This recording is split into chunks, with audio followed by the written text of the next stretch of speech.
Gus, ini gimana ya? Kalau menurut saya begini, kalau misalnya kita di Indonesia seperti ini, Anda kan pernah di Suriah, Iya, ya kan? Eh, apa yang Anda lihat? Kenapa Anda memerangi hal ini gitu? iya saya ini kan belajar dulu di Suriah dan saya ini menjadi korban perang Suriah. Karena terjadi perang akhirnya saya harus deportasi gitu. Sehingga sejak saat itu dan perang di Suriah itu betul-betul sangat terkait dengan saya. Karena banyak guru saya yang meninggal di tengah-tengah perang itu. Banyak kawan-kawan terdekat saya meninggal pada saat perang itu. Jadi perang ini betul-betul sangat terasa kepedihannya bagi saya. Dan saya tidak ingin apa yang terjadi di Suriah itu terjadi dimanapun, termasuk di Indonesia. Nah, tapi sayangnya sejak saya pulang, terutama tahun 2016, itu saya melihat bahwa peristiwa-peristiwa yang pernah terjadi di Suriah ini di copy paste di Indonesia. Polanya sama, aktornya sama, Aktornya sama. aktornya sama. Kenapa? Karena aktor radikal terorisme ini kan transnasional yang tidak mengenal batas negara. Contoh misalnya, di Suriah itu salah satu yang perang kan ISIS. Di Indonesia ISIS juga ada, JAD. Di Suriah yang perang salah satunya juga Al-Qaeda. Di Indonesia ada, yaitu Jamaah Islamiyah.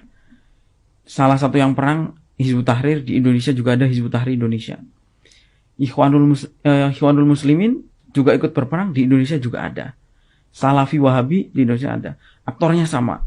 Bahkan Indonesia beberapa kelompok dari kita yang menggalang donasi mengatasnamakan kemanusiaan itu banyak disalurkan untuk membeli senjata di Suriah.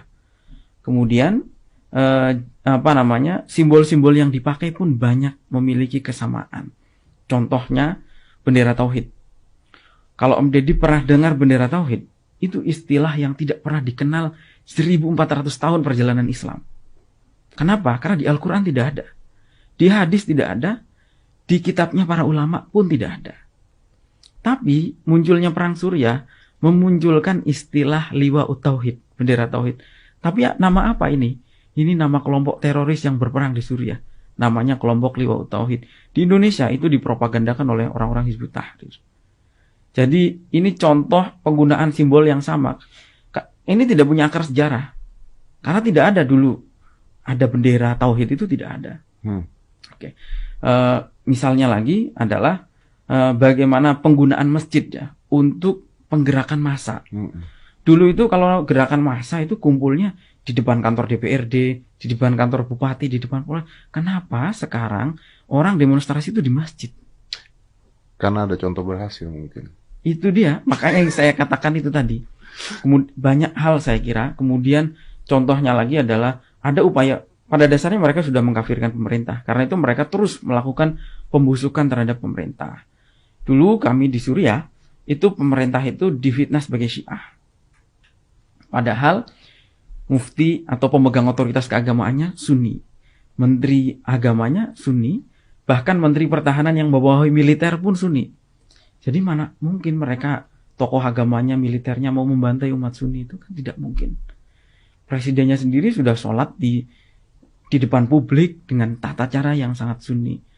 Sama seperti di Indonesia. Ada isu pemerintahan ini PKI, pemerintahan ini anti-Islam, pemerintah ini mengkriminalisasi ulama.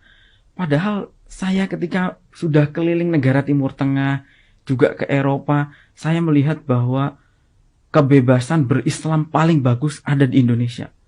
Bukan, saya tidak mengatakan paling bagus, tapi paling bebas. Paling bebas. Ada di Indonesia. Contoh saja, semua orang bisa naik mimbar. Gak usah jauh-jauh, di Malaysia, Brunei saja, untuk bisa naik mimbar menjadi khotib Jumat, harus pegang sertifikat dari pemerintah.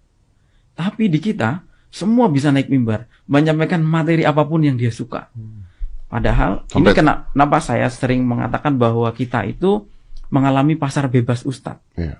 Karena di sini semua orang bisa ngaku ustadz. Pasar bebas ustadz.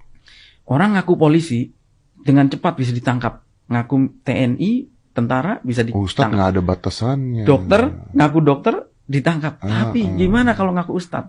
Semua orang bisa ngaku ustadz. Iya. Betul, Itu dia. betul. Tapi justru karena itu, jadi masyarakat banyak teracuni dengan doktrin-doktrin agamaan yang Iya, menyimpang. iya, iya.